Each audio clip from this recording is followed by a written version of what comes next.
una característica puntual, que es la que vamos a empezar con el comentario de la película que les mandé a ver, ¿no? El miércoles pasado. En el contexto de la Declaración Universal de los Derechos Humanos, los defensores de derechos humanos comenzamos a tener, como vimos el miércoles pasado, algunos derechos y tener un respaldo jurídico y un respaldo institucional, respaldo gubernamental. Entonces, en función de eso, les mandé a ver la película para que podamos analizar la misma figura del defensor de derechos humanos en diferentes contextos contemporáneos, ¿no? Y ver en la línea de tiempo cómo cambió lo que era antes y lo que es ahora. ¿Quién quiere empezar hablando de la película? El trabajo lo mandó Steven, lo mandó por WhatsApp. Muy bueno está el trabajo, muy bueno, la verdad muy bueno. Así que ahora cuéntenme quién quiere empezar con el... Pues yo podría iniciar. Bueno, dale. O sea, desde mi punto de vista, hay realidades encontradas, ¿no? Porque observo que, bueno, la postura de Milada en ese tiempo, en realidad, en Venezuela, en la actualidad, no dista mucho de lo que tal vez ella vivió. O sea, es una realidad diferente al contexto latinoamericano y mundial, tal vez, en muchas cosas, porque yo ya tengo un diplomado de Derechos Humanos y yo soy dirigente estudiantil, entonces yo he vivido no lo mismo que Milada, pero sí varios de esos ejemplos que ella caracteriza ahí. Pero como estudioso de la historia, que debemos ser todos, sí se observa que progresivamente han existido cambios, los cuales de cierta manera han mejorado las características que tienen los defensores de derechos humanos. En Venezuela en particular, podría dar el ejemplo de lo que fue la dictadura gomecista, en la cual existía una cosa que se llamaba la Policía Nacional, que viene siendo como la Gestapo, que es una policía política. Esa policía, las personas que defendían los derechos humanos, eso fue en el 38, esas personas pues no existían. En cambio, a los que tienen un título en Venezuela acreditado de derechos humanos, regularmente pues se les respeta un poco más y tal vez la instancia internacional los cobija de mejor manera luego de la Declaración de Derechos Humanos y de que todo eso que venimos estudiando nosotros históricamente se venga gestando. ¿Eso qué trae de beneficio desde mi perspectiva? Que bueno, hay una aval institucional internacional que por más de que los estados intenten en algunos momentos, como es en mi nación, oprimir a la mayoría de los ciudadanos, existe la voluntad o tal vez el miedo a las represalias internacionales que tienen, tal vez en mayor o menor medida, dependiendo del estado, para poder efectuar eso. Sin embargo, pues en mi nación, muchísimos de esos derechos humanos que ahora están legislados, pues sí se apartan un poco, pero siempre y cuando algunos todavía pues intentamos seguir luchando porque se consigan. Es difícil, ¿saben?, hablar desde la perspectiva de aquí en un contexto actual, porque ciertamente muchos de los derechos humanos que se representan, yo podría enumerarlos todos y decir que todos se violan de una u otra manera, o de manera sistemática, todo. Pero siendo un poco, no sé cómo sería la palabra, apartándome un poco de, viéndolo más normativo como tal, más legal, algunas instancias intentan todavía tener ese marco institucional para proteger los derechos humanos. Por ejemplo, en la universidad donde yo estudio, intenta mantener eso y mantener a raya que se sigan cumpliendo los derechos humanos y siendo como fuentes de formación de derechos humanos, cosa que en la anterioridad, que era en la dictadura gomecista, no se podía hacer porque las universidades no eran autónomas. Entonces, pues se ve una evolución, lastimosamente no lo adecuado en mi nación, pero sí internacionalmente. Quería tocar otra cosa que me llamó mucho la atención de la película Mirada. Yo he estudiado otros cursos, ¿verdad? Y cuando los comunistas le dictan a ella la sentencia, lo hacen con leyes nuevas, o sea, que ellos se inventan en ese momento. Que eso en los mismos PDF que hemos visto en clase, se ve que eso no debe ser así. pero no solamente fueron los comunistas, los mismos israelitas también jugaron a nazis con leyes nuevas cuando el Estado de Israel ni siquiera existía. Entonces, vemos como luego de ese periodo de las dos guerras, sobre todo la primera más que la segunda, hubo un cierto remordimiento, rencor que se creó, pero que fue poco a poco superado gracias a la creación pues, de lo que fue la ONU y todo esto, y ese avance que dimos sistemático de los derechos humanos. Así es, muy bien, correcto. Richard, ¿pudiste ver la Bien, sí. película? A ver, yo no he enviado aún ni un comentario, ni un informe, pero puedo comentarles lo siguiente, ¿no? El Perú, como todos ustedes saben, vivió una guerra interna, ¿no? Producto del terrorismo, que le hizo un daño terrible al país, ¿no? Si nosotros hablamos de derechos humanos como tal, eh, evidentemente hay muchos intereses encontrados. ¿A qué me refiero con esto? De que normalmente las élites o los grupos de poder manejan o aplican las leyes que les interesan para, para ellos mismos. Por ejemplo, en los últimos 10 años, acá en Perú, han muerto más de 14 dirigentes de la selva, ¿no? Dirigentes indígenas que han estado defendiendo, ojo, enarbolando la bandera de los derechos humanos, ¿no?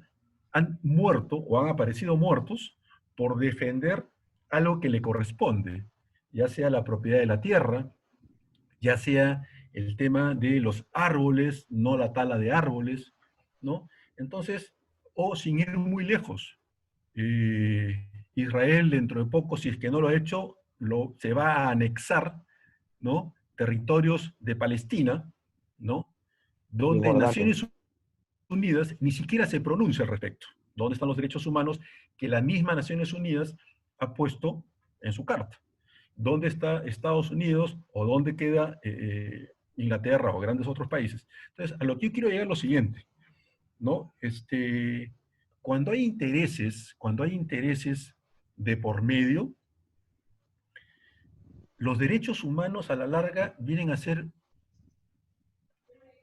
un saludo a la bandera, como decimos acá en Perú, ¿no? Que en realidad Pero, nadie lo Richard, respeta. ¿pudiste ver la película? No, dije que no, Ah, no, bien, y no, que no envió iba, el informe, claro. ¿no?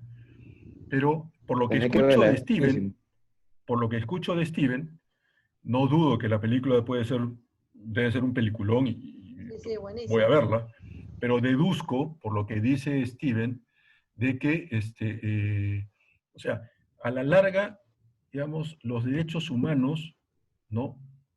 No se respetan cuando hay intereses personales o intereses económicos o intereses políticos, ¿no? Bueno, ustedes recuerdan que yo les había, creo que en otras clases anteriores hablamos, cuando se mezcla los derechos humanos con los diferentes poderes Sí, político, económico, cuando se empieza a mezclar y estamos ahí con algo que se pierde, que es la libertad, la voluntad y la libertad. Y podríamos decir que Yo, hasta yo quería, yo quería preguntar una cosa. sí, Eh, Milada tiene un amigo, lo que pasa es que no recuerdo el nombre, que es el que trabaja con ella en oficina, ¿verdad? sí, Pues, antes de la llegada de los comunistas, que él le dice en la película, yo hablo con todo. Entonces, me surge la duda, porque exacto. en realidad la labor del defensor de derechos humanos es hablar con todos, porque por eso yo no puedo, decía que no podía solamente tomar mi postura, porque tal vez tenga una opinión, sino yo creo que, o sea, tal vez éticamente para cuando uno tiene algún interés político o piensa en liberales, conservadores, socialistas, como sea, le cuesta, pero la postura que tomó él, yo quiero preguntar, debería ser la postura adecuada, pienso yo, de un defensor de derechos humanos, porque él intentó velar ahí por permanecer influyendo en la toma de decisiones del Estado, o cuál debería ser la postura, porque es que es muy realidad, difícil en realidad tomar decisión. en realidad ellos en ese momento, vos fíjate que la película no habla de derechos humanos, ¿no? Era una No, no, es que no crítica, pero existían. claro, ella se presentaba como abogada, no como defensora de derechos humanos, porque no existía. pero, ¿qué Sí, es lo que, en los es lo términos que que, usted nos dijo, no existía ese término todavía. claro, pero vos fíjate esto, si ella ingresaba al poder político, que fue lo que hizo el amigo, desde adentro del poder político, no es que influía en la toma de decisiones. La verdad es que todos los que están afuera dicen, desde adentro puedo hacer cosas. Lo cierto es que cuando ingresan, el poder, el Son sistema, parte la de eso. corrupción, los absorbe. El defensor de derechos No, humanos no puede ocupar, no tiene debe, que estar fuera. claro, tiene que estar fuera, hablando con todos, pero afuera. Claro. Entonces yo puedo hablar con vos, Exacto, eso es lo que yo digo. yo puedo hablar con vos, pero si vos me financiás, yo dejo de hablar con vos para que vos tengas poder sobre mí, porque a mí me estás financiando económicamente. ¿Entendés? Y vas a tomar una postura a pro a este Claro, Estado. Entonces hay que mirar desde afuera del Estado para poder tener contraposición a todo lo que pasa. exacto, O porque sea, nosotros porque somos supervisores del Estado. ese es el rol del defensa. El defensor de derechos humanos ve, supervisa, puede ser veedor, supervisor, pide informes, interviene. Hoy vamos a ver el protocolo de intervención. Y si observo que el Estado está haciendo algo mal, yo puedo denunciar al Estado ante los organismos internacionales. Ahora, yo para hacer eso no puedo estar ligada, comprometida con el Estado, porque si no, no lo voy a hacer. Por eso es Laura, que, sí, Amparo. un defensor de derechos humanos no debe estar en ningún partido político del tipo que sea, no debiera o se permite. En realidad, uno puede hacer política. Todas las personas que hacemos algo por el otro, estamos siendo defensores de derechos humanos. Pero algunos adoptamos una posición concreta como una profesión de defensa de los derechos humanos. A ese que concretamente tiene como profesión defender los derechos humanos, ese es el que no puede estar dentro del sistema. Porque si yo estoy dentro del sistema, el sistema me absorbe y no me permite hacer lo que antes decía que iba a hacer. Porque cuando tengo que controlar, me va a hacer que así, bueno, está bien, pero vos sos parte. Y los políticos tienen una facilidad para lograr esto, que les voy a contar lo que sucedió acá, que utilizan la misma estrategia, en mi país utilizan la misma estrategia en todas las áreas, pero en el año 2006 comienza el movimiento para la ley, que se apruebe la ley de educación sexual en el jardín de infantes. Esta ley, promovida por las asociaciones gays y travestis, empieza a haber una revolución, marcha, algo que fue impresionante. Pero ¿qué fue lo que pasó? Cuando llegó el momento de la votación, muchos pastores evangélicos que estaban dentro del poder, cuando le dijeron, no, nosotros esta ley no la vamos a votar porque no estamos de acuerdo, de ahí mismo le dijeron, ok, mirá que tenés tantos puestos de trabajo, te saco esto, te saco esto, te saco esto. ¿Qué fue lo que pasó? Firmaron todos y aprobaron. Entonces, muchas veces, de a poco se va comprando voluntades, y cuando la persona se quiere dar cuenta y quiere decir, no, yo de acá me voy, yo en esto no participo, van a decir, ok, no participás, la sanción es económica. Y como sanción económica te saco todo lo que te di. Entonces, ahí vemos que esa es una de las formas clásicas de comprar la voluntad. Ahora, el defensor de derechos humanos, si no se mezcla, siempre va a poder ser libre. El defensor de derechos humanos que trabaja para el Estado puede hacer buenas obras, pero es empleado del Estado, no supervisor. ¿Entendés? Genial, entonces. Bueno, Richard, te recomiendo la película porque es imperdible, ¿eh? Fuera de serie. Ah, bueno, ¿la viste tampoco? Mira, Si no en realidad... Fue anterior, las que tú mandaste ver, que las vi todas, Si no es la misma, esta no la he visto, Laura, pero yo como Ricardo voy a verla. Es nueva esta, Quiero ¿no? saber La mandé contenido. ahora.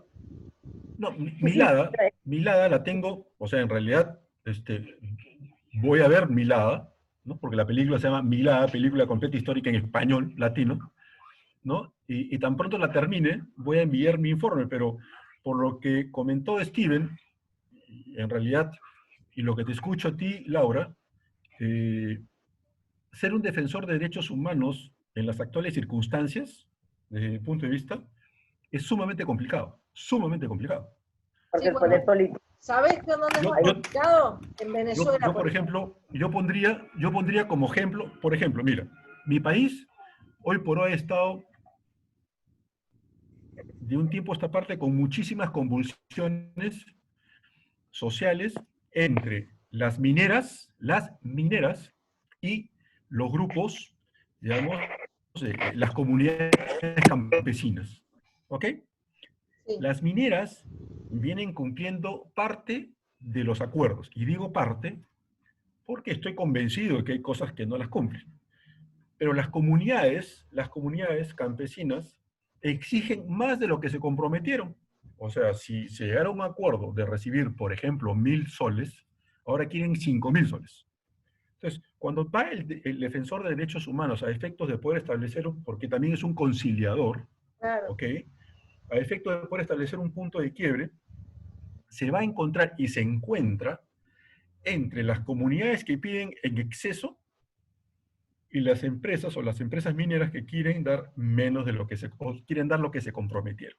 Entonces la pregunta es cómo consensuar esos intereses de por medio. ¿Por qué? Porque detrás de las comunidades campesinas hay muchos intereses políticos que asusan para desestabilizar al gobierno. Y detrás del gobierno o detrás de las empresas mineras también hay otros intereses políticos a efectos de poder aprovecharse de lo que la comunidad está ofreciendo. Claro. Entonces, entras en una disyuntiva, ¿no? Yo no quisiera ser, o sea, yo puedo ser un héroe, pero no quiero ser mártir, ¿no? No, no, Entonces la claro. pregunta es, ¿qué hacer? Y hablando de mártir, como te decía, en Venezuela está bien complicado ser defensor de derechos humanos. Pero Yo es muy divertido. cuando viajo a Venezuela, Debe ser divertido. no llevo ninguna credencial de nada, entro, ni hablo cuando voy por la calle, no hablo de nada, pero puedo entrar, como soy pastora, me llevan a diferentes lugares y puedo tener contacto con mucha gente que junto reúno mucha información. Pero decir que soy defensora de derechos humanos es entrar a que posiblemente no me dejen entrar, posiblemente O no te dejan salir. o no me dejen O no te salir, dejen salir o desaparezcas, ¿no? o que Sí, me eso estén es complicado. siguiendo durante toda la recorrida y que me pueda pasar cualquier cosa. Lo que a mí más me impactó en Venezuela es la ausencia total del Poder Judicial. Aquí eso no Hace existe. muchos años que voy. La ausencia total, esto es, pero no lo observo de ahora, desde el 2012. Esa ausencia que decir, bueno, a ver, tengo que denunciar a alguien, no, si yo soy amigo del coronel, tengo el jefe este, el policía este, cualquier militar es suficiente. Porque no voy a hacer una denuncia para obtener justicia, tengo que tener un amigo dentro del poder. Tú puedes pagar aquí meter preso a cualquiera o salir si Exacto. tienes suficiente dinero. Eso así es normalmente. Entonces, cuando uno lo observa en esa corrupción sistemática, ahí nos damos cuenta que, y me reuní con varias personas que trabajaban y laboraban respecto a los derechos humanos. Y yo me asombré porque en realidad son figuras de papel, porque las presentaciones que hay que hacer son muy fuertes. Entonces, para hacerlo, y bueno, tengo que ser un Guaidó más, porque van a la persecución, si no andar escondiéndome todo el tiempo, López, si no, tengo que estar ahí transando de adentro hacia afuera, pero más bien desde adentro, mostrando que soy alguien, un defensor. Esto fue genial, en el 2017 un defensor de derechos humanos teníamos nosotros un periódico y publicamos una nota del hambre en Venezuela. Y me dijo, el periódico de ustedes está muy bien, pero tengo una observación para hacerle. ¿Ah, sí? ¿Cuál? Que esto que dice de Venezuela es mentira. ¿Cómo que dice? No, no. En mi tierra, que es la tierra que fluye leche y miel, en mi tierra no faltan alimentos. En mi tierra no hay escasez, no hay desabastecimiento. Yo acababa de venir de ahí, ¿no? Entonces, uno se da cuenta que es defensor de derechos humanos. Entonces uno puede decir, ¿qué está defendiendo? Está defendiendo un poder, Una postura. una posición que le provoca y que le trae a él puntualmente beneficios. Claro. Y no es equilibrada. No puede porque le trae beneficios. Hay una pregunta que yo quería hacer Sí, con respecto a que aquí los partidos políticos crean como dentro de su organización algún área que se dedica a los derechos humanos. sí. Pero desde mi perspectiva, incluso siendo parte de un partido que tiene eso, yo creo que esa no es la labor de un partido, porque los que defienden los derechos humanos deben de estar fuera de los partidos y fuera del Estado, porque, o sea, si tú violas los derechos humanos es porque eres el Estado, y si tú quieres ser parte del Estado o ser el que tiene el poder del Estado, entonces entra en contraposición de intereses, Exacto. pienso yo. Sí. O sea, Lo que pasa es que si vos tienen que ocupar cargos y tiene que haber una Secretaría de Derechos Humanos, esto es por ley. Entonces lo cierto es que está absolutamente politizado. sí, en la Federación de Centros Universitarios, o sea, que son las elecciones dentro de la universidad, existe esa secretaría. Incluso a mí varias veces me han dicho que si quiero ocupar ese cargo, yo le digo es que eso no tiene sentido, porque si tú eres parte de la institución y del Estado, entonces no chocan tus intereses. Claro. Y van a chocar. Yo creo que Sí, yo Richard. discrepo ahí. Yo discrepo porque ahí, por ejemplo, si la conformación del Estado como tal, ¿no? Y uno de los objetivos de un gobierno o del Estado, ¿no? Es casualmente defender los derechos humanos. O sea, tiene que existir, digamos, una institución que defienda derechos humanos. El tema está en que si se politiza, o sea, distorsiona el objetivo. O sea, ¿cuál es mi función? Si yo fuera presidente del país, del Perú, ¿cuál es mi función? Mi función es respetar, uno, al ciudadano. Dos, respetar la Constitución. Tres, digamos, promover el desarrollo, ¿no?, económico y social de mi país. Esos son, por default, son mis obligaciones. Entonces, yo tengo que tener... El tema está en que se ha politizado. Acá hablabas hace un momento del tema de justicia, ¿no? Y eso sucede en todas partes. Sucede en la Argentina, sucede en España, sucede en Perú, sucede en Venezuela, donde, digamos, vuelvo a insistir lo que dije en una de las primeras clases, o sea, lo que es derechos humanos me parece excelente, pero es un saludo a la bandera. Saludo a la bandera, ¿por qué? Porque lamentablemente, hoy por hoy todo está politizado. Y detrás de esta politización, los grupos de poder económico son los que están manejando esta situación. Si yo acá en Perú, por ejemplo, sucede lo mismo. O sea, se han leído ustedes en los diarios, ¿no? Los magistrados, los altos magistrados, los fiscales, jueces, forman parte de una banda de sinvergüenzas y de corruptos que han estado simplemente aplicando justicias como ellos querían. Y si tú te enfrentas como defensor de derechos humanos, te corres el riesgo de ponerte o de meterte en un problema, ¿no? Sí, pero mirá, Richard, que por definición, la profesión del defensor de derechos humanos es independiente a cualquier cargo político que me genere una estabilidad, un compromiso. Totalmente de acuerdo. Totalmente de acuerdo, eso me queda claro. Pero es por definición. Por supuesto que si yo estoy dentro del poder, uno piensa así. Si yo estoy dentro del poder, accedo a un montón de cosas que afuera no puedo. Pero ese montón de cosas a las que accedo me genera el compromiso cuando tengo que decir, no, para hasta acá. No, esto está vulnerando los derechos humanos. Entonces, uno tiene que pensar en frío. Por eso es que las ONG defensoras de derechos humanos han ido tomando tanto poder social y político, porque en realidad uno dice defensor de derechos humanos, cae con una inspección, cae con las placas y genera un caos y un miedo. ¿Por qué? Porque es denuncia y es hacer público e internacional algo que el poder político está tratando de tapar. Entonces, emergen un montón de cosas. Es muy interesante. Lo que pasa que en la práctica, como decís vos, para que no sea un saludo a la bandera, tengo que siempre estar resguardando mis propios principios. Nosotros cuando iniciamos la institución, nos planteamos, empezamos con otra institución. Y la otra institución, si bien nosotros enseguida recibimos esta pasión por la defensa de los derechos humanos, era todo económico. Era todo económico, era poner plata para acá, era todo económico, todo rondaba alrededor de lo económico. Entonces, cuando decidimos abrir nuestra propia institución, comenzamos a ver que, claro, había un montón de gente que como te da estatus, como te da poder, querían la chapa, querían la placa, solamente para sacarse la foto y después tener, miren quién soy. Entonces decidimos, si bien uno tiene que hacer una inversión económica muy grande porque tiene que hacer las placas, y como se mandan a hacer la matriz, uno no puede hacer 10 o 20, tiene que hacer mínimo 100. Entonces dijimos, por más que hayamos hecho una inversión económica muy grande, nosotros debemos transmitir la visión, que es lo importante, la pasión de la defensa de los derechos humanos. Ese pensamiento, el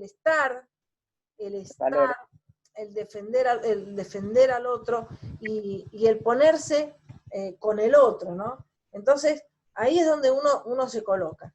De cualquier manera, ser un defensor de derechos humanos no significa que yo voy a trabajar en todas las áreas.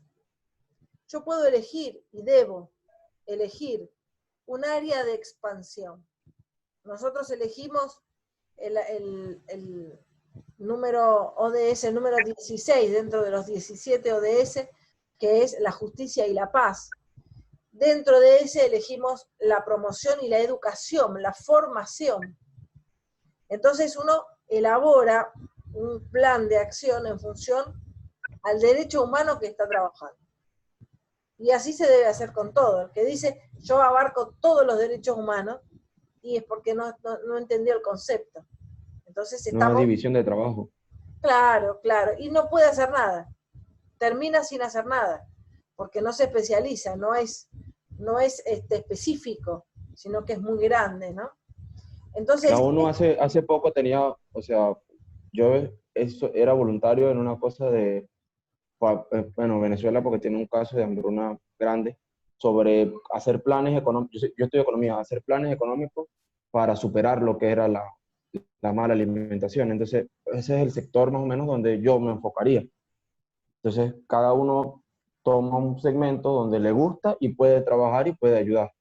Exacto. Creo que eso es lo que... Claro.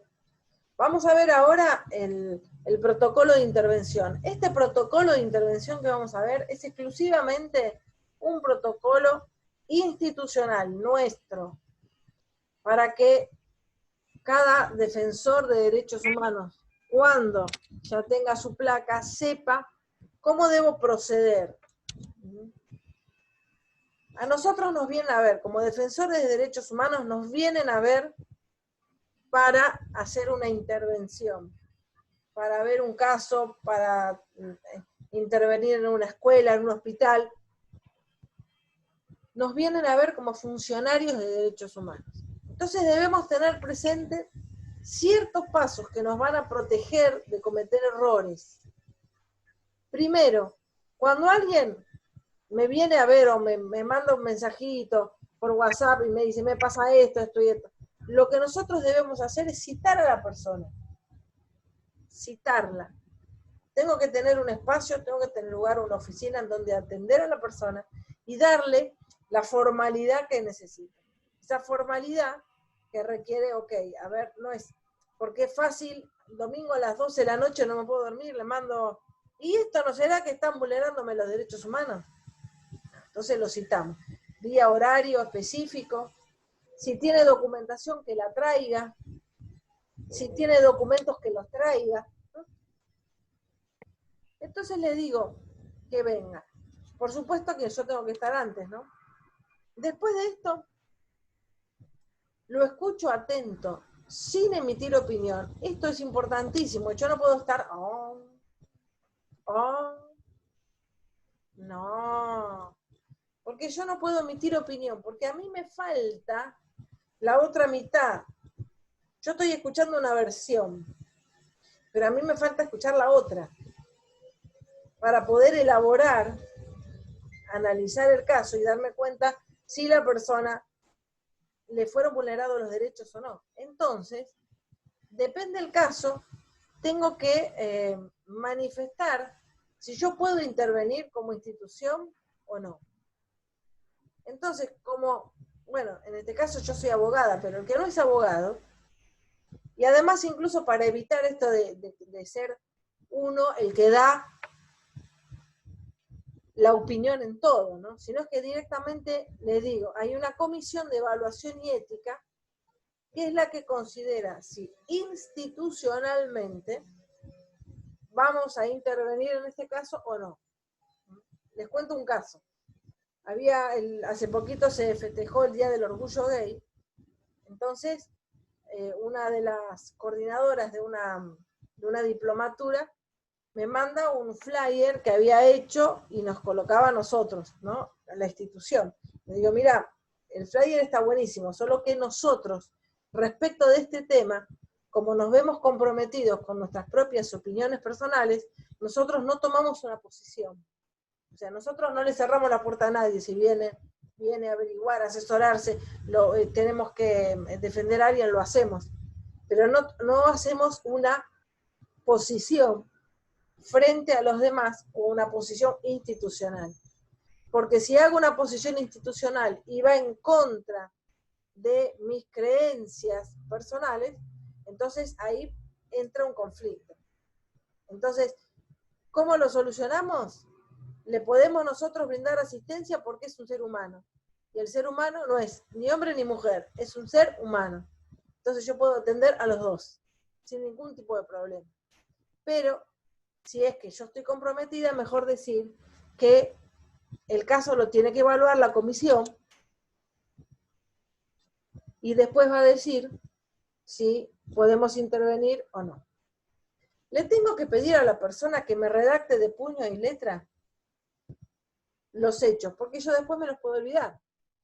O en su defecto pido autorización para grabarlo, porque yo tengo que tener un legajo y tengo que armar el legajo. Y en el legajo tengo que tener todas las personas que van a estar interviniendo, en el caso, ¿por qué? ¿Por qué pide, ¿no?, la intervención? Fotocopia del DNI, de la documentación que trajo, y un teléfono para después llamarlo. Hay que abrir una base de datos en donde esté cargado todas las personas que están ahí, más los problemas que cada una de ellas. Y tengo que asignarle un número del expediente.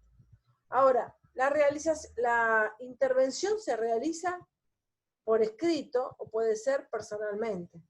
En el caso de que sea por escrito es más fácil porque se envía una nota y pidiendo informes, recuerden siempre, pido informes.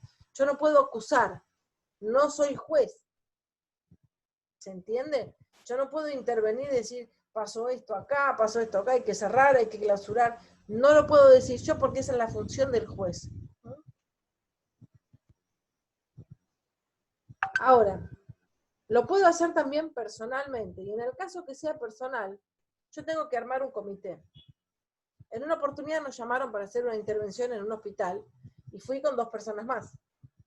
Entonces, las 2 personas que también son funcionarios de derechos humanos, ahora la intervención va a ser diferente, porque voy a ver y voy a observar todo, y lo que voy a hacer es labrar un acta.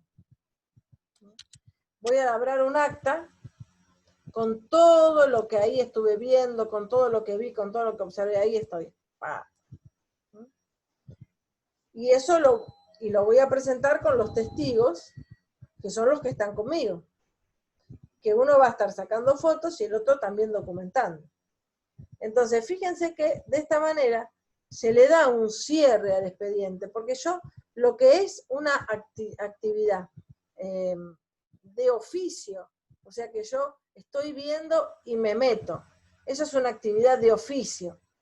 Entonces, labro el acta directamente. Si yo voy con los 2 testigos y pido un informe, eso es por escrito también, pero tiene otro matiz. Por eso que decimos que tiene las 4 etapas: inicio, desarrollo, intervención y cierre. Ahí es donde nosotros ya cerramos, digo, bueno, podemos intervenir o no podemos intervenir. Espera un segundito que me tocaron timbre. ¿Cómo? Sí, pero no le dije que atienda.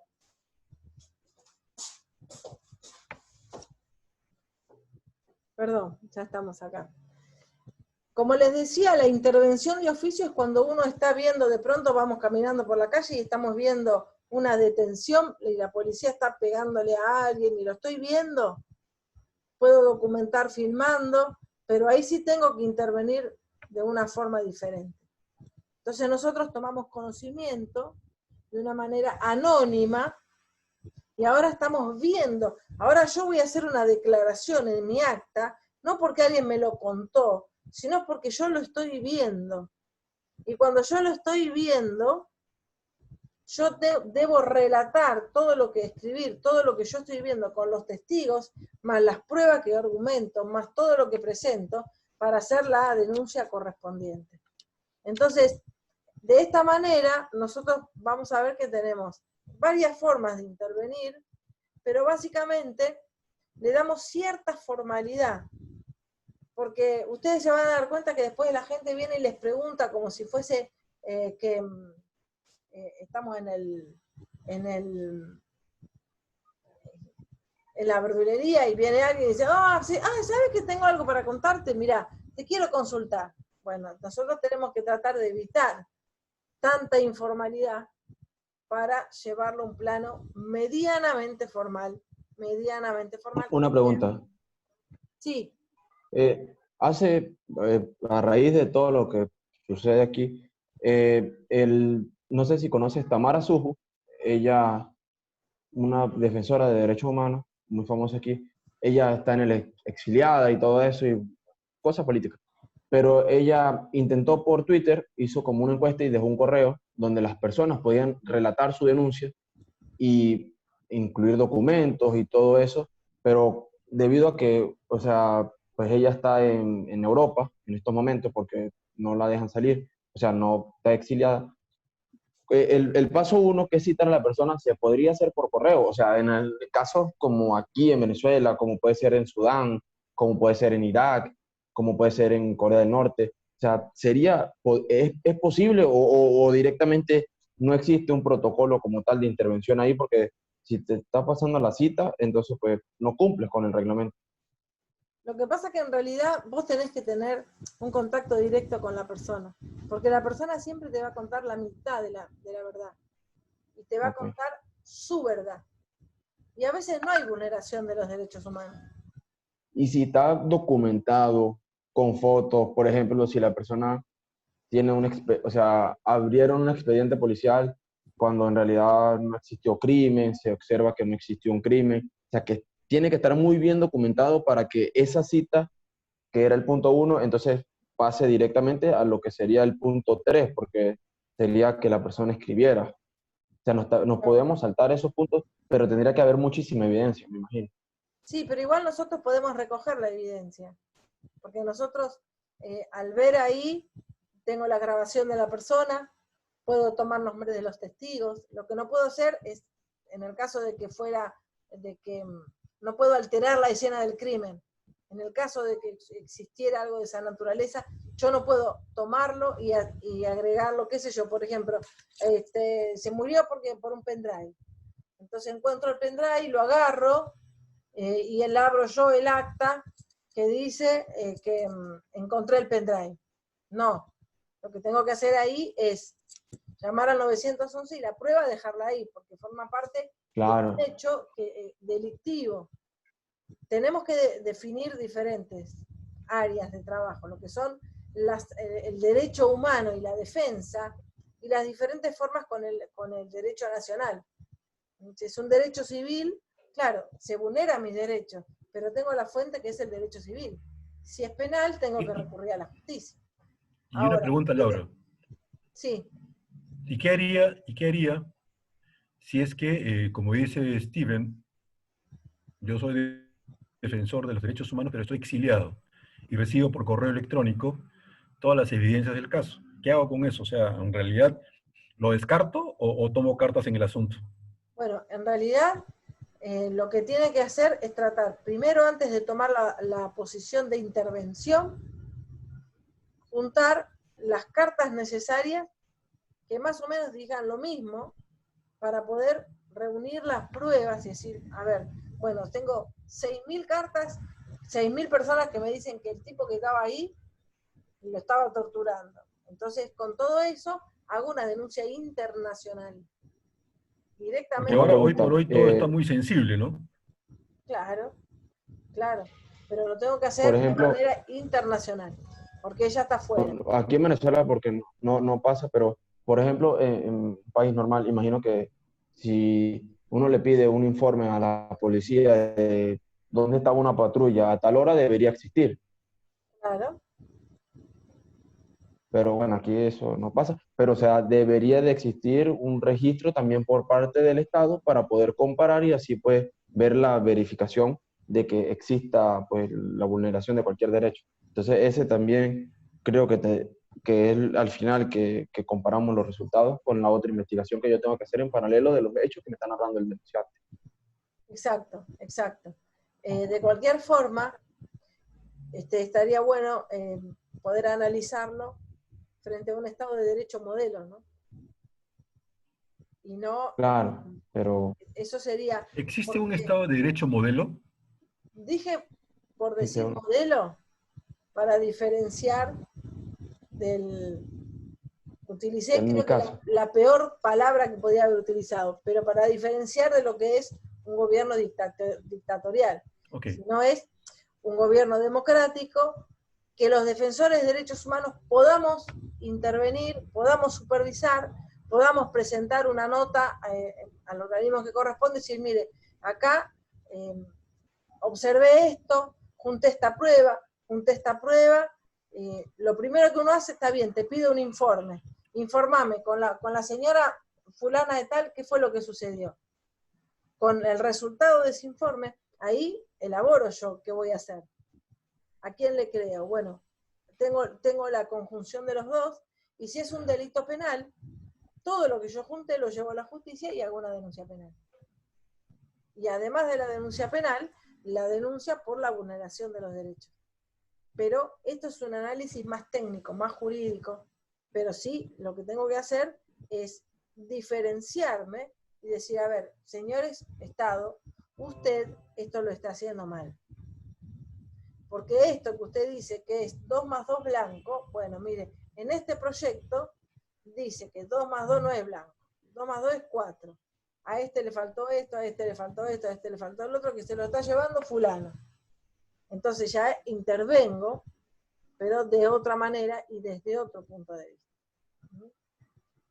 Así que bueno, el miércoles que viene vamos a ver los ODS, Objetivos de Desarrollo Sustentable. Ok, ¿Alguna pregunta? No. clarísimo todo. Genial, entonces, Steven. Yo, como estudiante de economía, nosotros nos mandan a hacer muchas cosas sobre desarrollo sostenible y sustentable. Entonces, pues, yo tengo algún material sobre eso. Genial. Excelente, Sí, entonces. Buenísimo, chicos. Mañana los invito, Gracias. tenemos la reunión de los eslabones Gracias. en la cadena de La Paz. Y bueno, les mandé el link antes, así que el que quiere entrar, puede entrar. Es 2 de la tarde, hora argentina, y 1 de la tarde, hora peruana y venezolana. No, 2 Ok. horas de diferencia hay contigo. Ah, ¿con ustedes? Con Argentina hay 2 horas de diferencia. Ah, bueno, Yo no entonces, sé. a las 12 del 12, día. a las 12 para vos, Richard, y a la 1 con Steven. Y a la 1. Y a las Si llego 7, al trabajo, 7 p.m. con Amparo. Nos vemos entonces, un beso para todos. Listo. luego, Gracias. Chao, chao. Chao, chao, igual. Abrazo. genial. Chao, chao.